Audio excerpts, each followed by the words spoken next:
Hello friends, welcome to Inivel. வெங்காயத்தாள் வாங்கிட்டு வந்துருக்குறேங்க கத்தை. அதை நம்ம பொரியல் செய்ய போகிறோம். வாங்க எப்படி செய்யலாம்னு பார்க்கலாம். அதுக்கு ஃபஸ்ட்டு கழுவிக்கலாங்க. இதெல்லாம் வெங்காயத்தாள் கழுவியாச்சுங்க. இது கட் பண்ணி எடுத்துக்கலாம். நிலக்கடலை போட்டு செய்ய போகிறேங்க. அதுக்கு நிலக்கடலை ஒரு 50 கிராம் எடுத்து வச்சுருக்கிறேன். 4 வரமிளகா, கொஞ்சம் கொத்தமல்லி, ஜீரகம், கொஞ்சம் கருவேப்பிலை, இதெல்லாம் நம்ம வறுத்துக்கலாம்.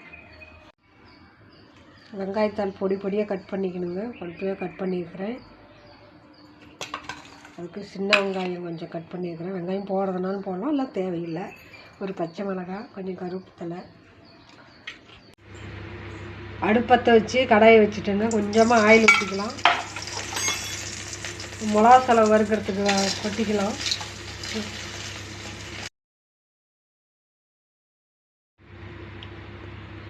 ஜீரகம், கொத்தமல்லி, மிளகாய் வறுப்பட்டுருச்சுங்க. எடுத்து கொட்டிக்கலாம்.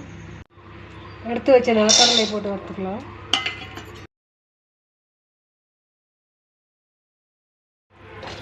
நிலக்கடலை வறுபட்டுருச்சுங்க. எடுத்து கொட்டிக்கலாம். ஸ்டவ் பற்ற வச்சு கடாயை வச்சுட்டுங்க. ஆயில் ஊற்றிக்கலாம்.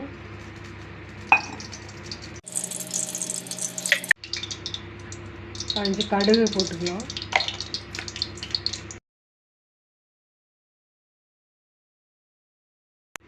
கொஞ்சமாக வெங்காயம், ஒரு பச்சை மிளகாய்.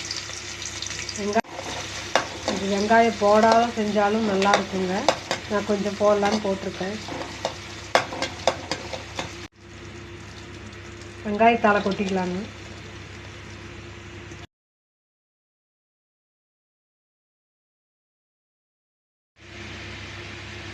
கொஞ்சம் கல்லுப்பு போடுறேங்க. எந்த உப்பு வேணாலும் போட்டுக்கலாம். கொஞ்சமாக மஞ்சள்தூள்,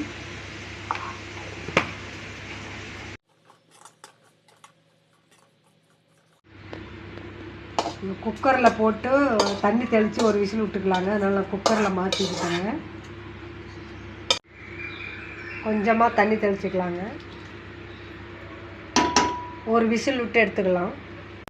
நிலக்கடலை தோல் எடுத்தாச்சுங்க. மிக்சியில் போட்டு நிலக்கடலையும் நம்ம மிளகாய், கொத்தமல்லி எல்லாம் போட்டு அரைச்சிக்கலாங்க. வெந்துருச்சுங்க. வெங்காயத்தாள் ஒரு விசில் விட்டு எடுத்துக்கிட்டேன்.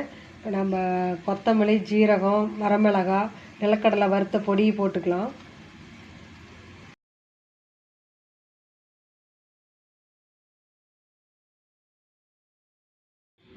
வெங்காயத்தாள் ரெடி ஆகிடுச்சுங்க. ஆஃப் பண்ணி இறக்கலாம். வெங்காயத்தாள் பொரியல் சூப்பராக ரெடி ஆகிடுச்சுங்க. நீங்களும் இந்த மாதிரி ஒரு டைம் செஞ்சு பாருங்கள். நிலக்கடலை போட்டு சூப்பராக இருக்கும். உங்களுக்கு பிடிச்சிருந்தால் லைக் பண்ணுங்கள், ஷேர் பண்ணுங்கள், சப்ஸ்கிரைப் பண்ணுங்கள். தேங்க்யூ.